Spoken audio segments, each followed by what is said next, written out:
Howdy, students of mine, and anybody else who's tuned in for some reason. Early spring down here in Adams County, Pennsylvania, amidst the coronavirus pandemic. I'm so very unhappy that I'm not teaching you all live. Thought it was going pretty good. All right, let's do some Thomas Hobbes, though.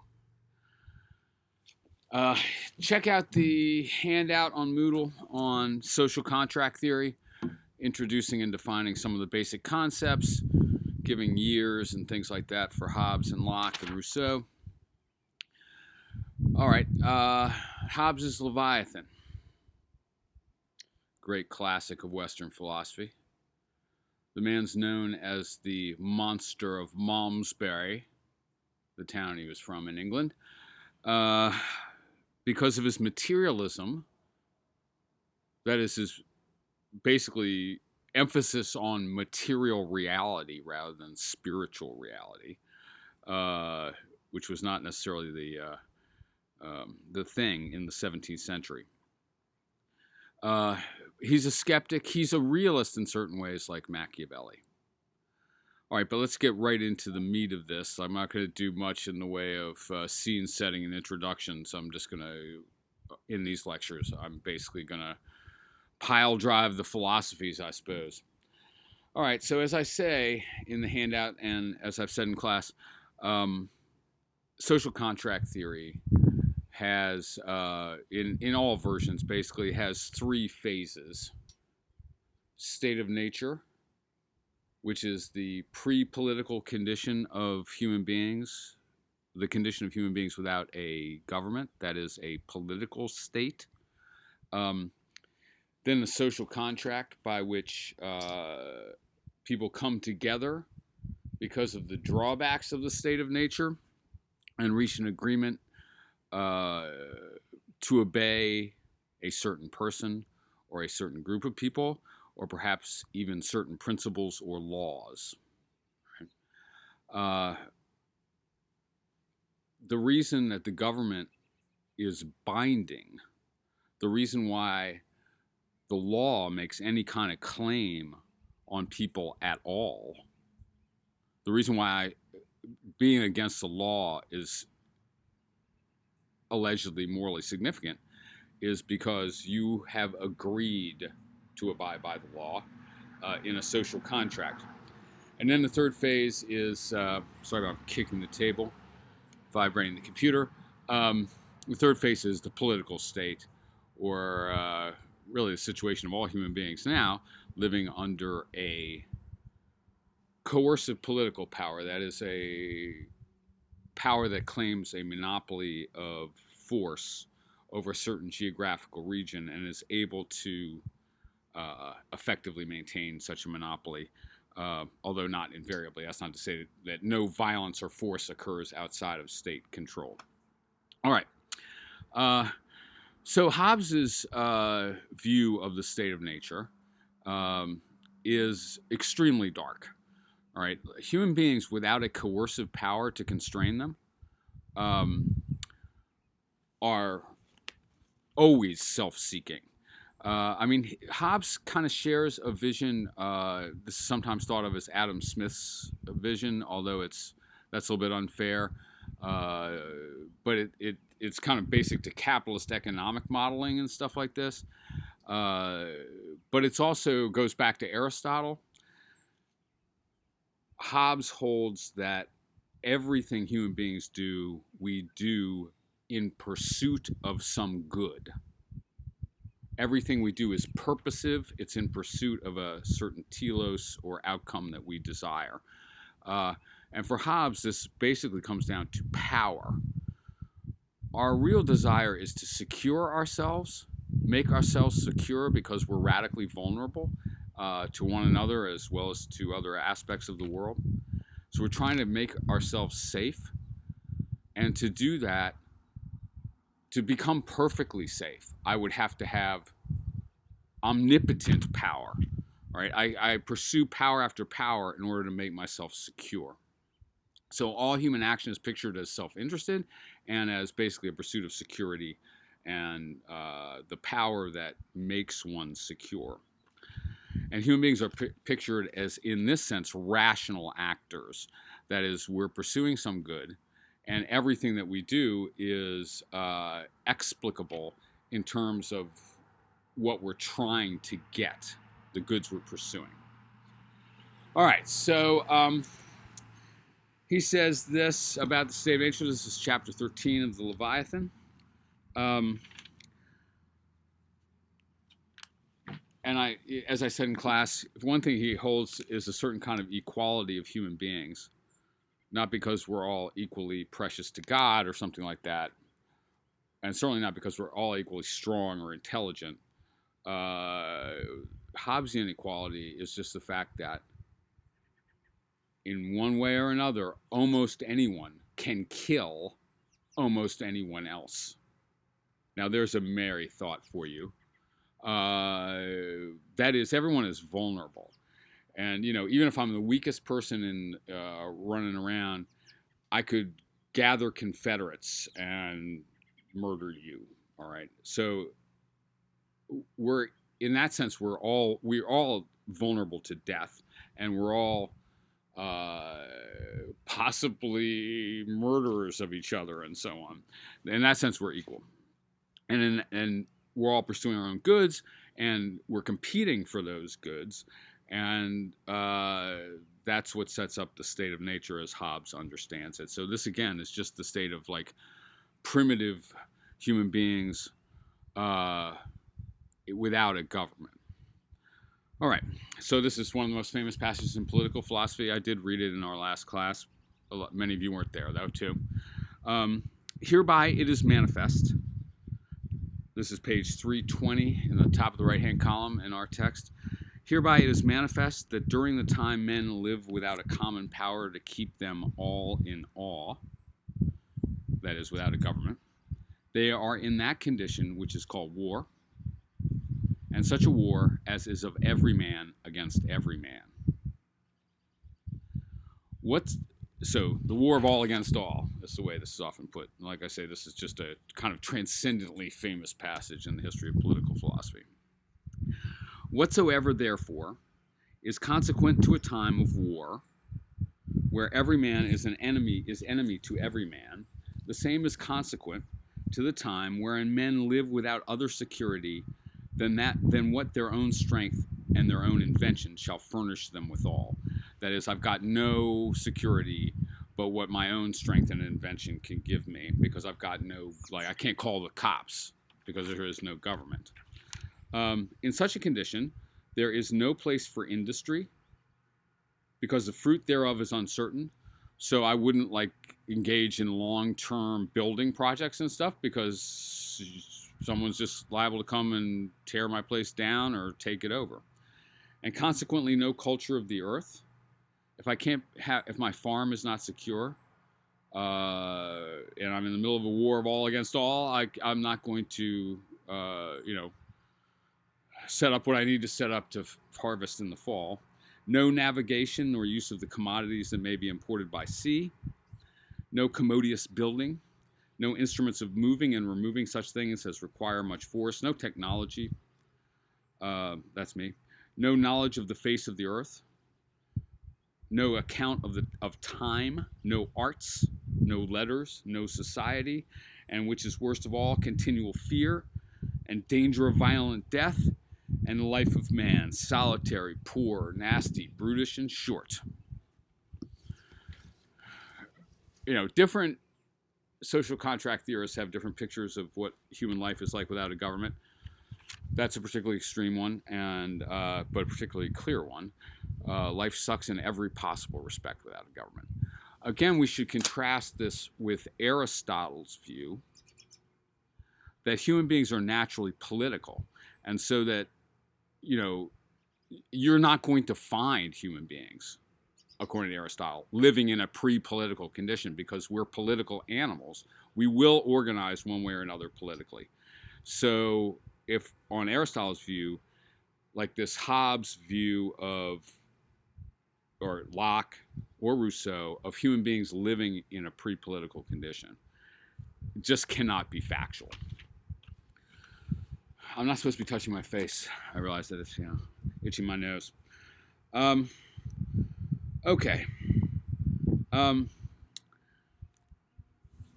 So that's his picture of human nature, and that's the picture of us in a state of nature. Now, we are rational, okay? We are pursuing our goods, our security, our survival, okay? Our maximizing our material goods and so on, our wealth. So for rational people, that war of everyone against everyone is completely intolerable. And if there's any alternative to it, it's rational, and because we're rational, we'll do this to pursue that alternative, okay? And the alternative is quite simply to erect a coercive power, a power adequate to coerce anybody in the society to obey, that will restrain and will end the war of all against all, okay? It will combine us into a society for the first time, or create us as a society for the first time under our voluntary agreement. We enter voluntarily into this agreement, and we will voluntarily agree to this because we are rational, and we can't pursue our goods in a state of nature. Right? Let's, I guess, go straight to the cut straight to the chase. That is the constitution of the political state.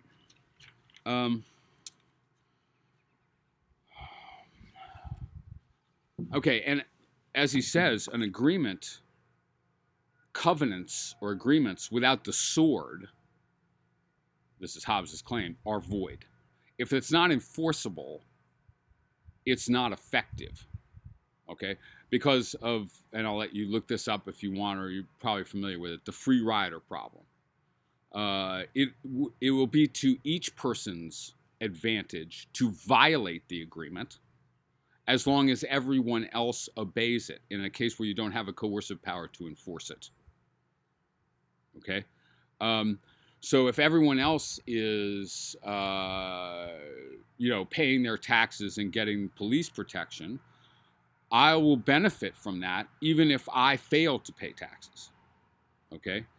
And so if I'm a rational person, and Hobbes thinks each of us is, essentially, I won't pay my taxes if I can get the benefits of taxation without paying, because money is a good for me, and I want to maximize my resources, right?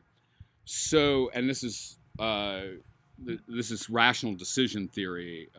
We don't really have time to go into that right now, but so it will be rational for us to choose a coercive power to constrain each of us to perform as we agree to perform, or otherwise the agreement has no force, is null and void, will fall apart quickly because of free riders, right? Because each person is pursuing their self-interest. What a coercive power does is it changes the self-interest equation. Okay? So if I now don't pay my taxes, you'll come to my door and arrest me. And I want to prevent that because I'm a rational person. So I'll pay my taxes, which is the lesser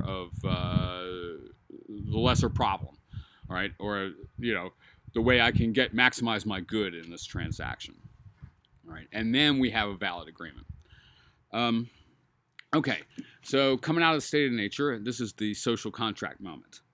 Hobbes on 332, this is in chapter 17 of Leviathan. Again, this is an incredibly famous passage. He's sort of a wildly delightful writer in a certain way, disturbing too, though, very much. But the only way to erect such a common power as may be able to defend them, the people in the state of nature, from the invasion of foreigners and the injuries of one another, and thereby to secure them in such sort as that by their own industry and by the fruits of the earth they may nourish themselves and live contentedly, is to confer all their power and strength upon one man, or upon one assembly of men, a parliament, for instance, and they're fighting the British Civil War, English Civil War, as he writes this, Parliament versus King. Hobbes is a monarchist, however. So confer all their power and strength upon one man or upon one assembly of men, that may reduce all their wills by plurality of voices unto one will, which is as much as to say to appoint one man or assembly of man to bear their person, or to represent them, I would say, and every one to own and acknowledge himself to be the author of whatsoever he that so beareth their person shall act, or cause to be acted, in those things which concern the common peace and safety, and therein to submit their wills, every one to his will, and their judgment to his judgment. So once we've reached this agreement, what we're agreeing to is to acknowledge the sovereign's acts as our own acts. We created the sovereign, right? The sovereign power, the state power. And it combined our wills into a single will. And now what the state does, each of us does. So if I were to disobey the law, I would actually be disobeying myself. And actually, that's probably the justification for punishing me. This is more than consent or concord. It is, although this position rests the legitimacy of the state on the consent of the governed. So that's the little democratic element in Hobbes's monarchical philosophy. Without our consent, without the consent of the original contractors, the government is not legitimate. So the legitimacy of the government requires apparently the explicit consent in the case of Hobbes. We'll see the notion of tacit consent in the case of Locke. The legitimacy of government rests on the consent of the government, and that governed in that sense rests on the social contract, that is. This is more than consent or concord. It is a real unity of them all in one and the same person, made by covenant of every man with every man, in such manner as if every man should say to every man, I author, and this is the content of the social contract. Hobbes puts it in italics. I authorize and give up my right of governing myself to this man, or to this assembly of men, on the condition that thou give up thy right to him, and authorize all his actions in like manner. All right, so what is being exchanged in the contract, or given up in the contract,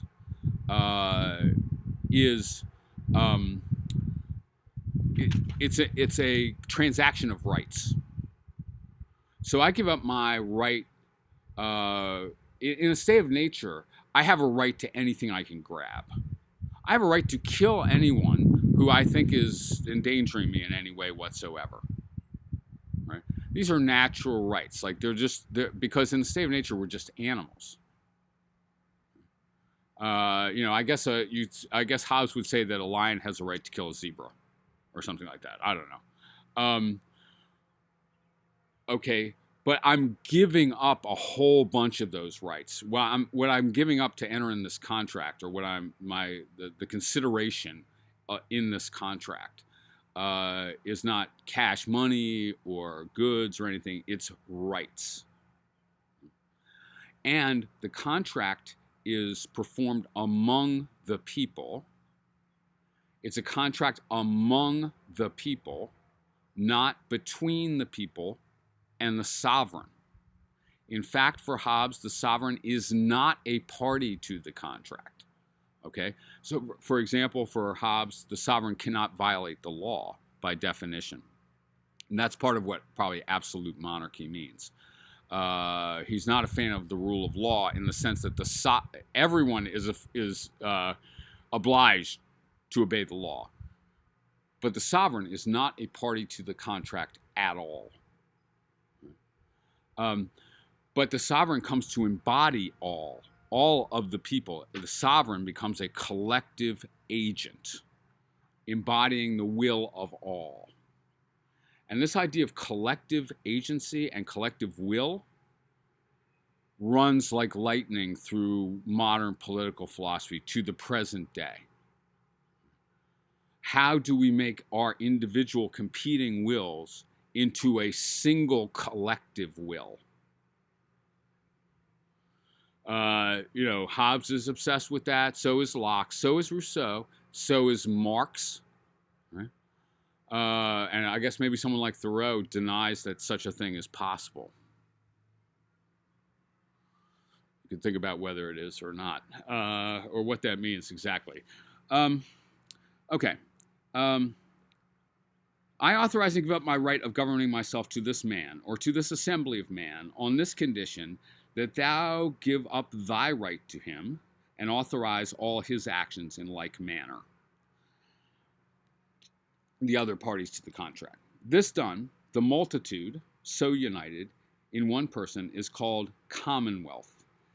In Latin, civitas. In Greek, polis.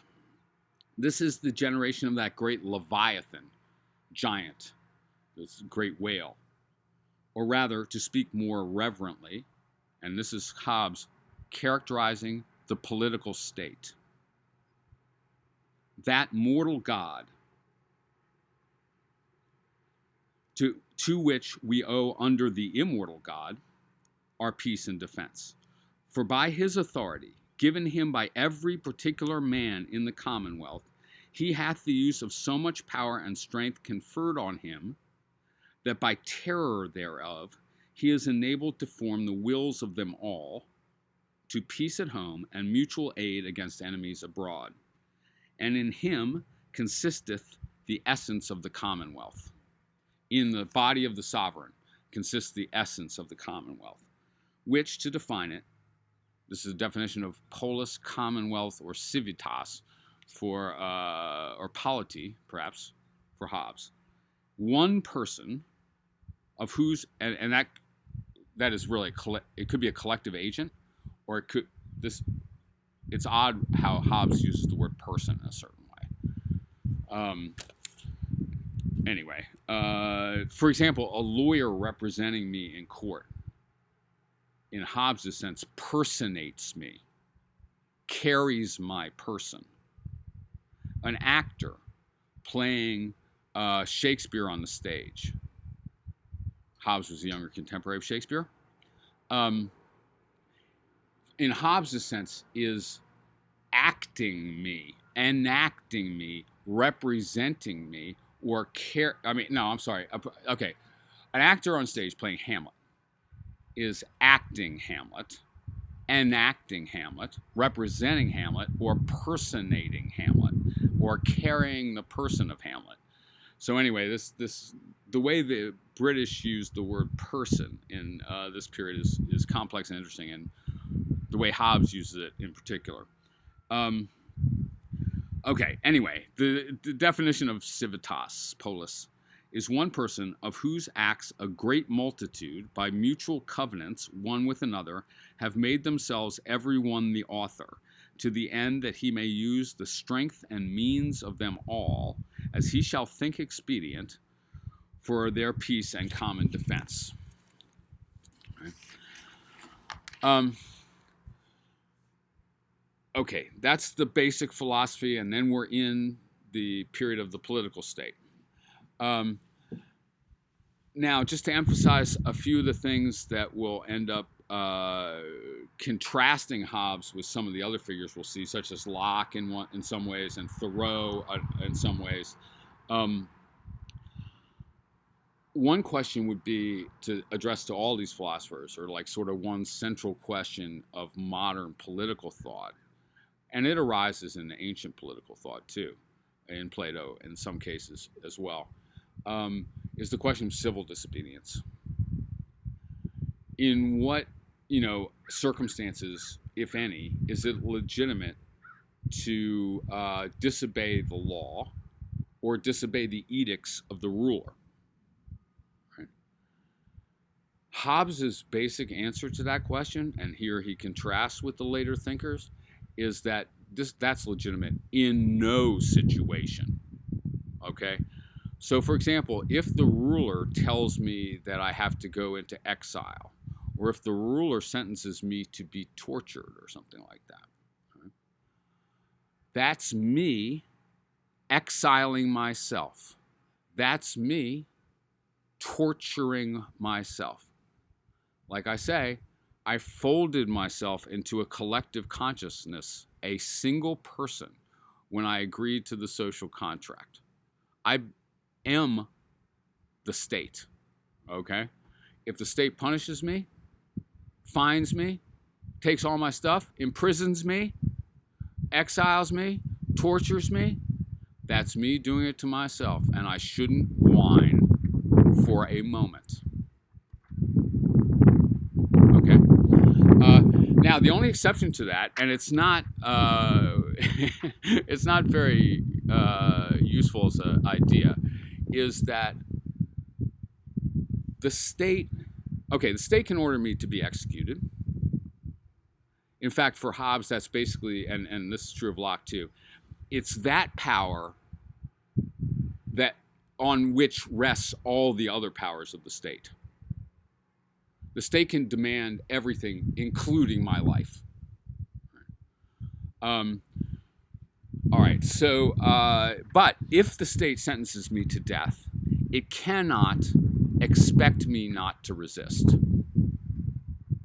It's legitimate for it to sentence me to death, and it's legitimate for it to kill me, but it's not legitimate for it to expect me not to resist, because that would be violating the natural law of self-preservation, which is what we went into this whole thing for in the first place.